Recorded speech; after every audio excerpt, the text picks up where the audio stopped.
chase the dream. Money will always come, money will always follow, but you have to be obsessed with it to the point where like you want to be the best at it.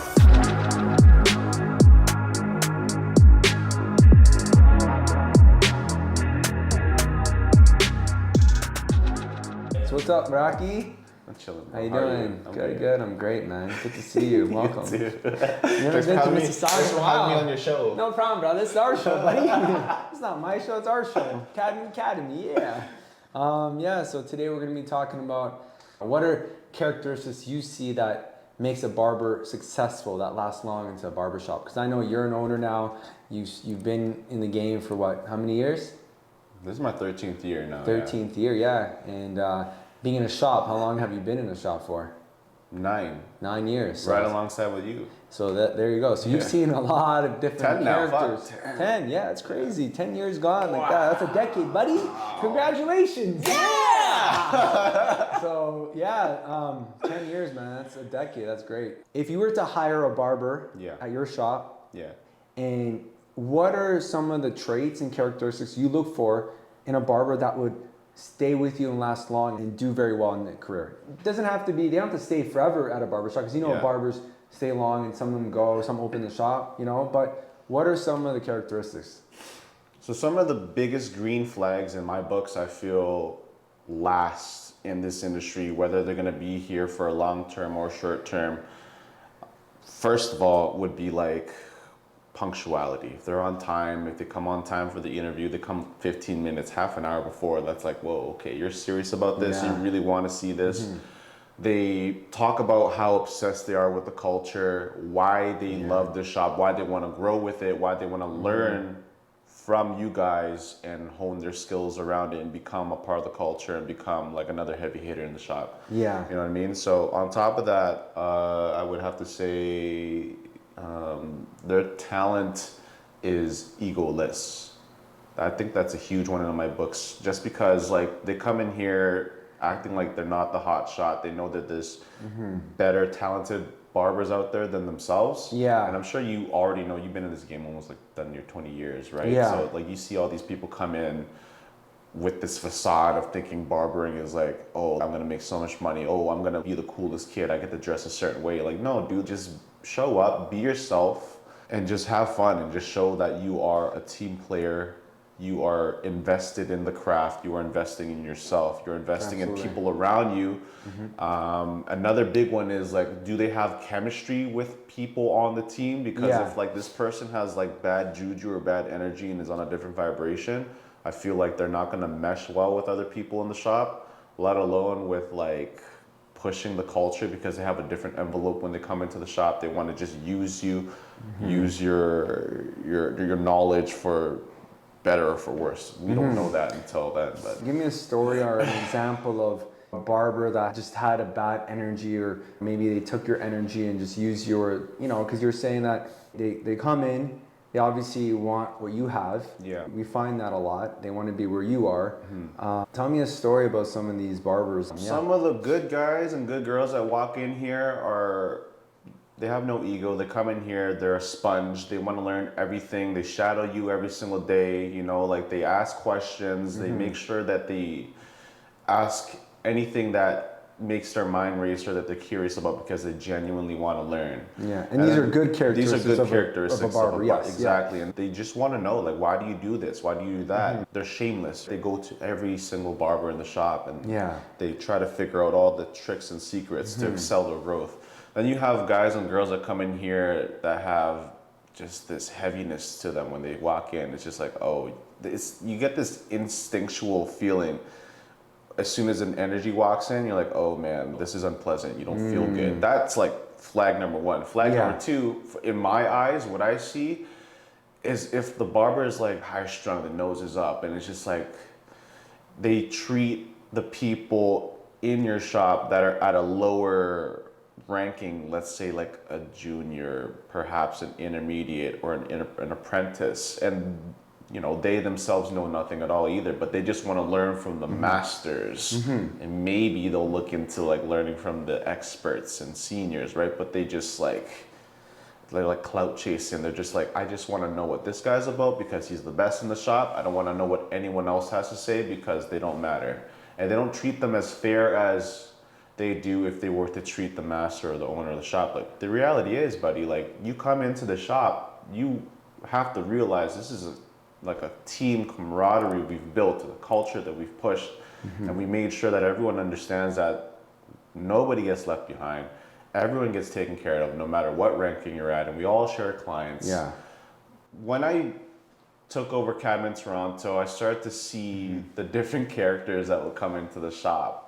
So you have guys and girls that come in for a job. Then you have guys that come in for an opportunity.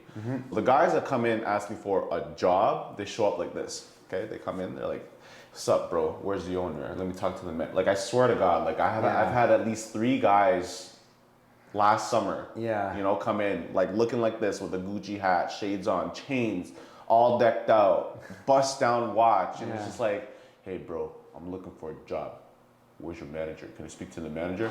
And like at this time, like I'll see them come in, cutting hair, and like whoever's working the fronts, I could see like them interacting with them, and I'm already just like, oh gosh, here we go. Yeah. So you already read the energy right off the bat when someone comes in. You know what I'm saying? Yeah. So what comes with that is, okay, cool. You gotta be professional. Yeah. The guy doesn't even shake your hand, doesn't even ask for your name, you Yeah. know, is not interested. Like these are all signs where it's like this person is just in it for the short run to make money and is to leech off of clients. Maybe they have clients of their own, you don't know. But as a shop owner, that's up to you to decide if you want to give them that job. In our eyes, give them that opportunity, right? And you can already read it, I guess, because like CADMEN, we've always been like more of a team player. Everyone's like equal. Everyone, you know, helps each other. Yeah. And when you have a guy like that coming in, it's a little bit more about themselves. It's a lot of ego, entitlement. It's huge. And we see that, right? Because from experience being in the barbershop for a long time, we read in between those lines, right? I think judging someone for what they're wearing and stuff, it's like about when they start talking, you kind of see and feel that energy, right? You shouldn't, and I don't, but here's where the story thickens and the plot thickens. You know, I get to know the person, and then, like, for me, I give everyone the equal right and opportunity for them to prove to me that, like, yeah, you could possibly be a part of this culture. Yeah. So then I explain what the culture here is at the shop. I'm like, okay, this is what CADMEN's about. This is our culture. We're team-based. Yeah. We share each other's clients. We help everyone beneath us, all the different rankings beneath master level, expert, senior, intermediate, junior, apprentice. And I say, hey, if they come around and ask you about how you do things and cut hair, you should be okay with spreading the knowledge. Like, are you okay with that? And the guy was really uneasy. He was like, why would I have to teach people how I cut hair? I'm like, well, not necessarily. You don't have to teach them, but just inspire them. This is what it took for you to get to this level. And he felt very uncomfortable, and he tells me, he's like, I'm not comfortable with that. I'm just like, okay, well then, that's what CADMEN culture is about. It's either you're with it for, you know, for better reasons to elevate your barbering and your career. And I see your point there. I think it's about when CADMEN, we had barbers that came in that it's just all about them, and they want to kind of leech off what we built. Like, we spent a lot of money on marketing, branding, spent timeless hours on the floor to build up CADMEN from, you know, me and you, when we had Mississauga, just me and you. And we had to hustle and go out there, do events, and spend countless hours every single day. Even at my dad's house when we closed the shop in GQ back in here on Ontario and Dundas, spending like mornings all the way to late at night. You know, to hustle, to get everyone. It was a grind. Like, watching you in your prime, and now you're just aging like fine wine in your career, it's impressive. But when I first got poached by you and you got asked, like, hey, I got a chair for you if you're interested, I felt like I was being drafted to the NBA. Granted, I was like, what, 17, 18 at the time. Washroom haircuts. And nobody was giving me a chance, right? I was just cutting hair shamelessly in washrooms and basements, and I was like, dude, like, this is crazy. And you walk into the shop, everyone was like expert to master level barber, and I'm like the young buck. But then you soon realize, watching everyone having a client after client after client each and every day, no matter what day of the week it is, like it's a Friday, I was like, how do I get to that level? And then being in the shoes of the apprentice junior at the time, I was like, okay, cool. Like, I'll take what I could get. I get free loaders from overfill clients from you and everyone else in the shop. But that put so much pressure on me to become so much better than I was walking into the shop, because I realized, okay, cool. Like, I'm not the biggest fish in the sea right now. These guys are fucking tanks. Yeah. You know, this is what it's going to take to get to that level. I'm going to learn from the blueprints of their haircuts and just impress people. And I could say that, like, you mentioning all that from when you started, you were one of the best characteristics that you have in a barber, because you actually stood by it from the beginning. You're explaining that, you know, you wanted to get in those shoes. You wanted to be in our shoes. The top guys that were cutting. You never had that when you first came in, just like a lot of barbers, because you have to grind to get there, right? But you paved your way to get there, right? So me talking about positive and good characteristics, you were a great example of someone who worked very hard, showed up, you know, hustled, marketed yourself. You never complained. When you were sitting down at the shop, you were actually trying to get clients. You were trying to market yourself because you were very good with social media. And at one point, you were comfortable where you just stopped social media. And you're like, because you knew you had to focus on running a shop and taking care of others. It was more about others, and which was a great characteristics that you have, right? That's one of the biggest things you taught me when I was a new aspiring barber, is that you got to switch your mentality. It's all mindset, it's all mental, and at the end of the day, you're gonna have days, bro, where you're not gonna have guys in your chair and you go home with like $50. You're making like $100 a week, and you have to let it be known for yourself, like, I don't want to ever feel like this. What will it take to get to that next level? And like, that's another green flag for me, where barbers are hungry, they're ambitious, and they're going out.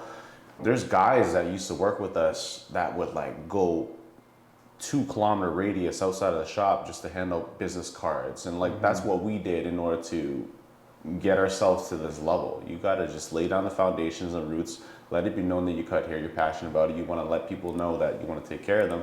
And these are all great characteristics of a great barber that will last you a long time in the industry. And especially those are the guys that you want to focus on to help grow, to get to the level where you are, to keep on spreading the wealth and continuously just pushing out great barbers in the industry. Because let's be real, bro, we're probably still getting over like all the egotistic stuff in like the industry. There's a lot of people out there that are just doing it for show because they think it's cool. But you need to find the people that are like absolutely obsessed with hair, that want to be the best at it for themselves, and just be able to sit at the table saying, hey, like, I'm glad I got myself here with the help of others, and I want to continue my growth with you guys in order to get to even higher planes and see how far we could like extend it. And you could see it because like there's real life and then there's social media, right? So you have like people that are actually showing up. You see people day by day at the shop in Toronto, and you see the people who put in work and actually show up, not flaunt it on Instagram. But social media, I think, is a great tool to have to market yourself, your work. I think in today's age, I think people are utilizing that too much, where it's more of a flex than like what's really happening in the shop. And I agree.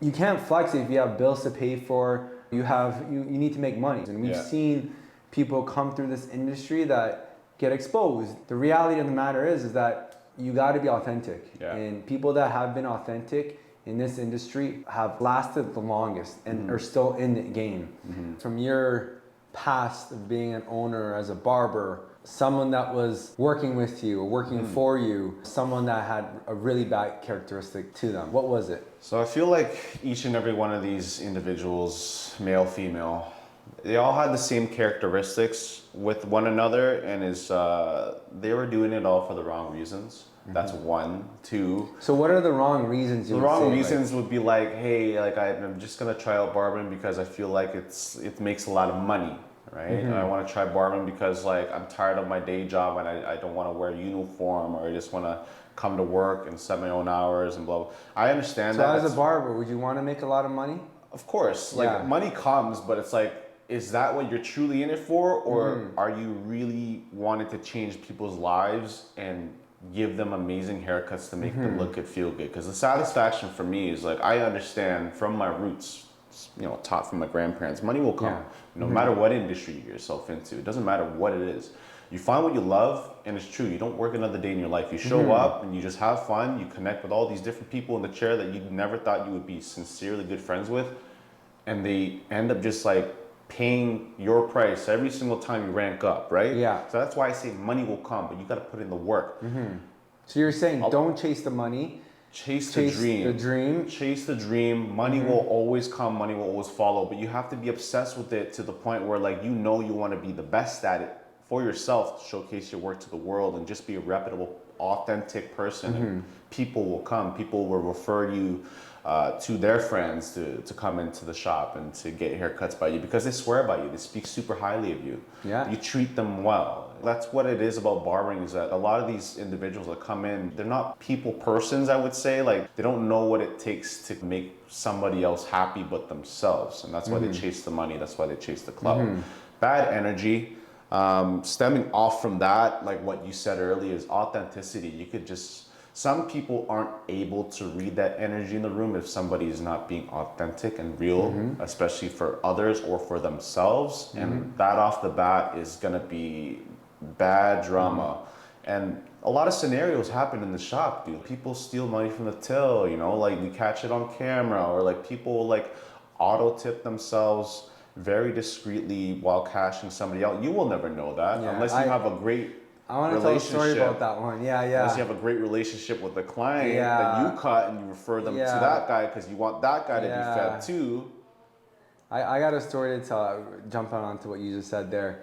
We had a client for like 8 years, and I know we both know him. Long time. He talked to us about and told us the barber that was working with us tipped himself $10, $20. It wasn't the client that did it, was actual barber. He told me that he did that twice and he didn't catch on till later, and he thought this was a regular thing. But no, it wasn't a regular thing at CADMEN. Like, barbers should never tip themselves. It should be the client.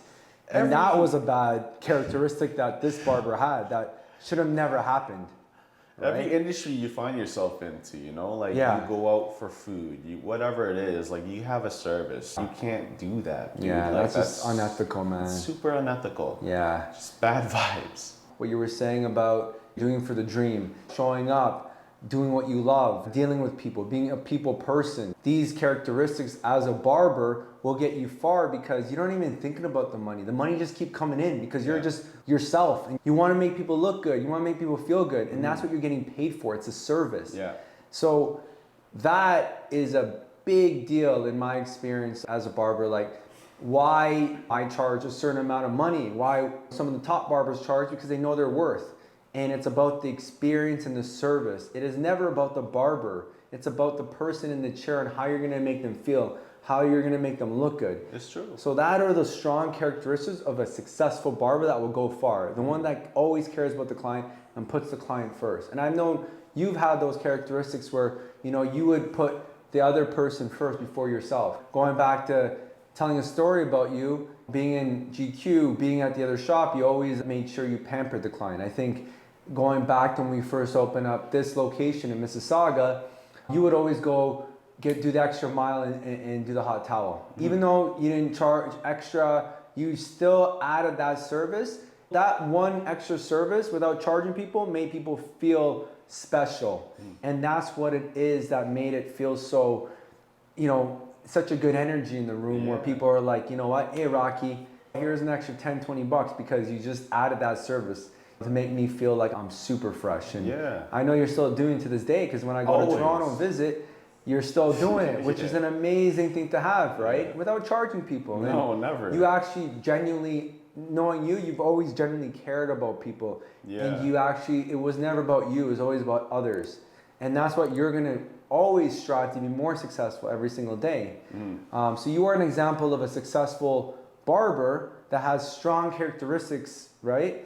And I think this is why we're talking right now, because I knew you were going to be the person to talk about as one of the successful barbers that had one of the strongest characteristics in my career that I've been around.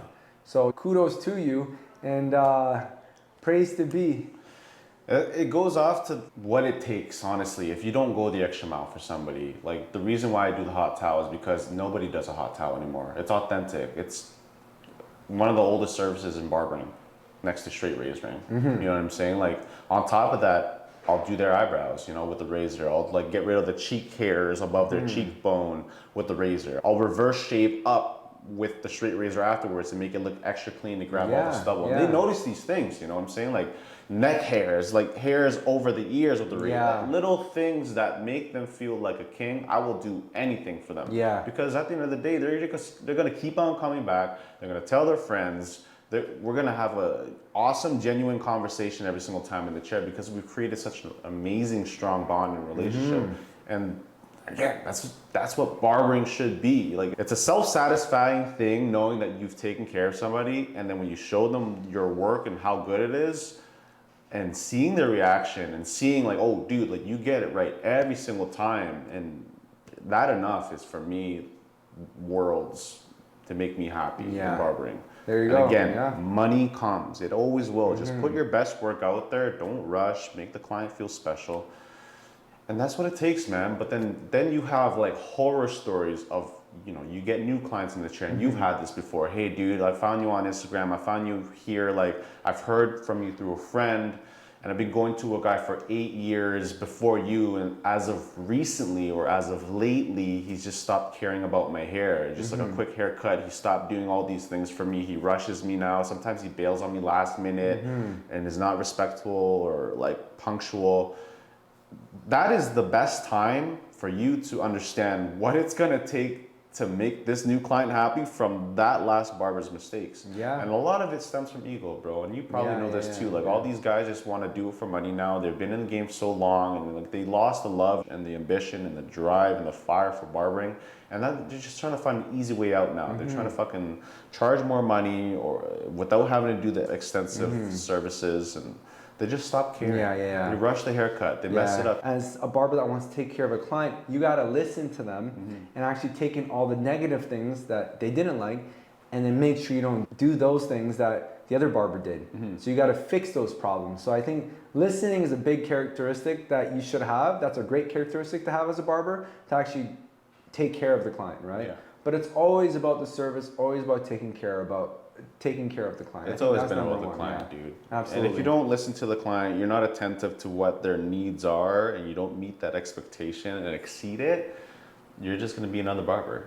They're just going to keep on trying to find the next guy to take care of them, the next guy, until they find what feels like home to them. Exactly. But the reality is, there's a lot of amazing barbers out there. There's a lot of clients for us to take care of, but then there's a lot of mixed in between the good barbers of the ones that are doing it for all the wrong reasons, that are messing it up for all of us. Yeah.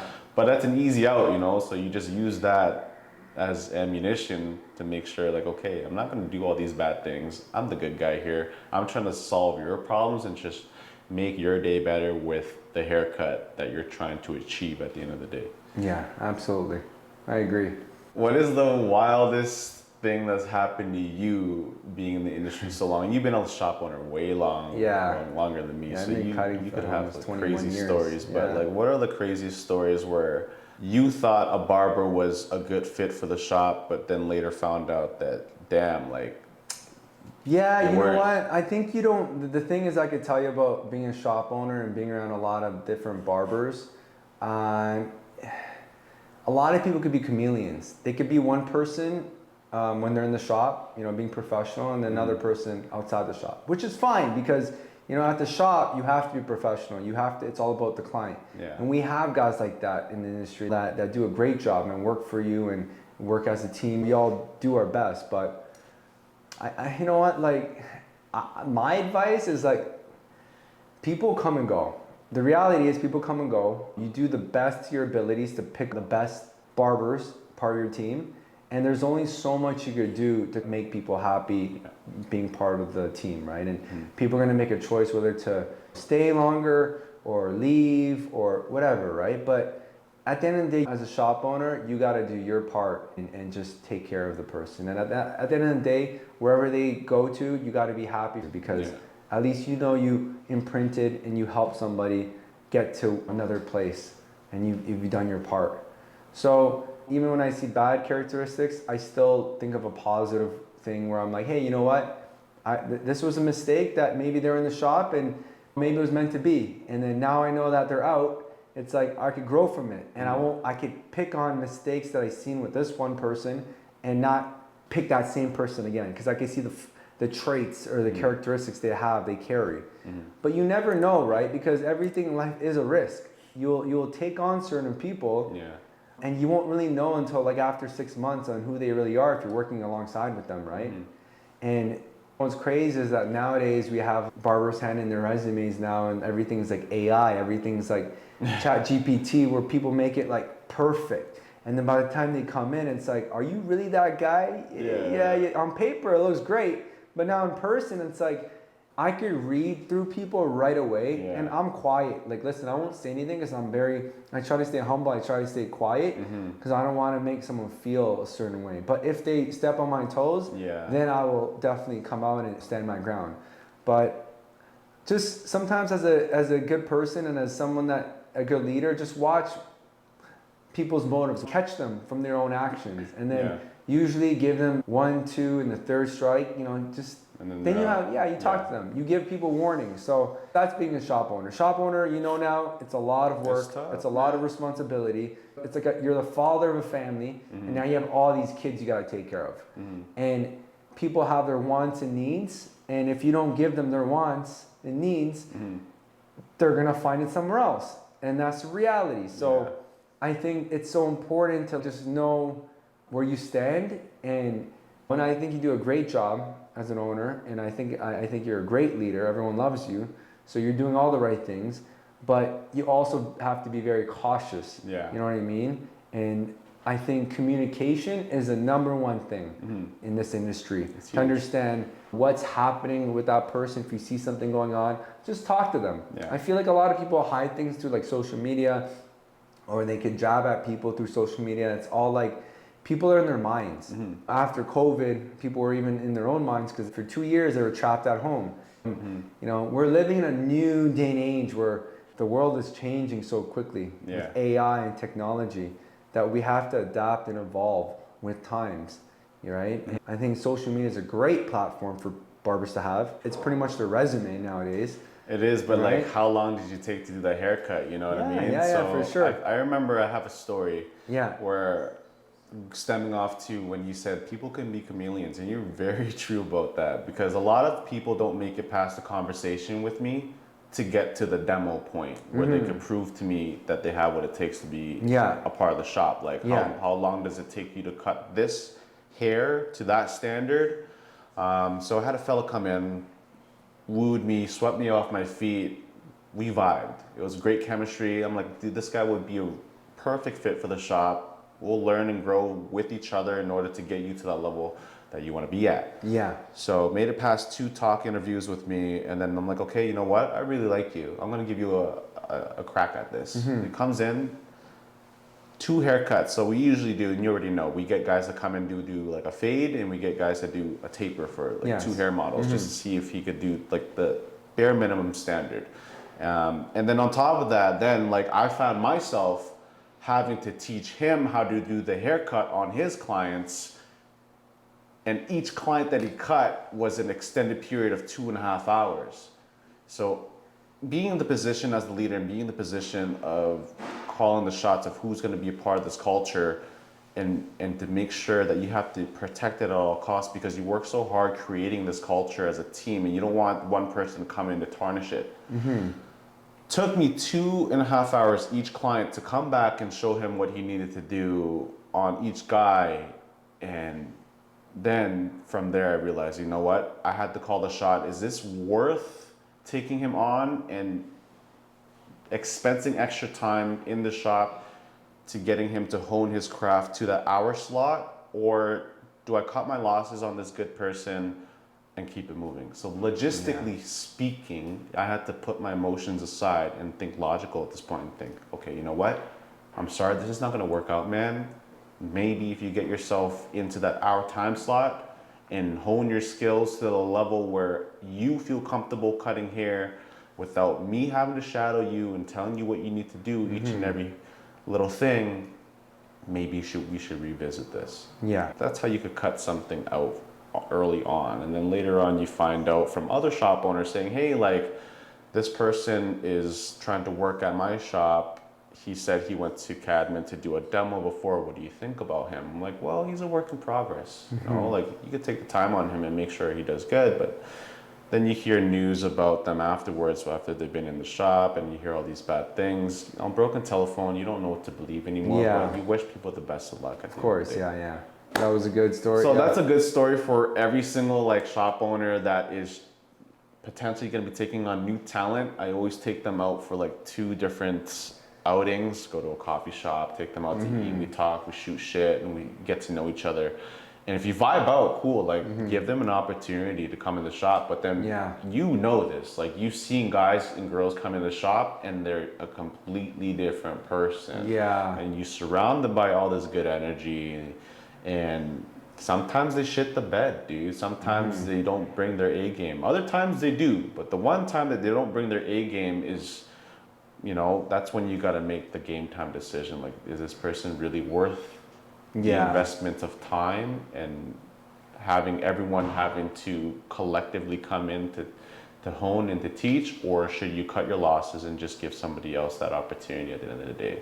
You always got to think, okay, are they going to be a liability? Are they going to bring in 1-star reviews every single time a client walks in? Because, you know, every single shop has honed a certain standard at the end of the day. And if this person brings the standard down, which a lot of times they do, you got to fix the boo-boo as the leader at the end of the day. You got to call up the client. You got to say, hey, I heard about what happened on your end. I would love to hear your story. How could I fix this? Let me give you a complimentary haircut personally. What time works best for you? I'm going to work my schedule around you and come in and we'll take care of it. You know, like, that's a lot, man. Yeah, reputation is everything, right? You don't want to ruin the reputation of as an owner, as a brand. Yeah. Who you let in is a representation of you, including if you're running the shop. So of course you got to pick and choose the best people that enter the shop, right? Today was a great way of, you know, us sharing about the good things and the bad things of barbers, the do's and the don'ts. And it was great. Thanks Rocky for sharing your story. Thanks for having me on your show, bud. Yeah, thank you. It's not my show, it's our show.